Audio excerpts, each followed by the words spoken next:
Here are the key takeaways from the Global Critical Minerals Outlook 2025 by the International Energy Agency, IEA. Mineral demand surged in 2024, led by lithium, up 30%, and solid growth in nickel, cobalt, graphite, and rare earths, 6 to 8%. Energy technologies, particularly EVs, batteries, renewables, and grids, are the primary drivers, accounting for 85% of demand growth in battery metals. Supply has outpaced demand, driven largely by China, Indonesia, and the DRC. This has led to sharp price declines, especially for lithium, down 80% from 2023 highs, as well as graphite, cobalt, and nickel. Despite future demand optimism, investment slowed in 2024, with exploration and startup funding weakening. Price declines are stalling diversification, especially outside major players like China and Indonesia. Capital costs are up to 50% higher in diversified regions, adding risk to new projects. Export controls have expanded, notably by China, for example, gallium, germanium, rare earths, and the DRC temporary cobalt export ban. Over half of energy-related minerals now face some form of export restriction. The US and EU are responding with tariffs, domestic production incentives, and strategic partnerships. Refining and recycling capacity is heavily concentrated in China, holding 70 to 95% market share across most minerals. Mining is also becoming more concentrated.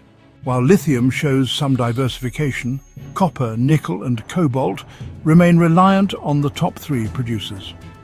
Projected diversification through 2035 remains limited unless policy-driven interventions are made. Copper faces a potential 30% supply shortfall by 2035 due to declining ore grades and long lead times. Lithium is well supplied in the near term, but demand is expected to exceed supply in the 2030s without more projects. New technologies in mining and refining, such as AI exploration and direct lithium extraction, show promise to improve efficiency and open new reserves. Recycling and remining of tailings may also reduce dependency on primary sources. LFP, sodium-ion, and manganese-rich batteries use are rising, but also highly concentrated in China for key inputs like purified phosphoric acid and manganese sulfate. Without intervention, these new chemistries may introduce new supply risks. Sustainability disclosure improved, with 85% of major miners now reporting on ESG metrics. Climate risks are growing. 7% of global copper supply is already vulnerable to extreme weather events. Traceability systems are emerging globally, for example, China's rare earths, Indonesia's Simbara, Zambia's Zimis.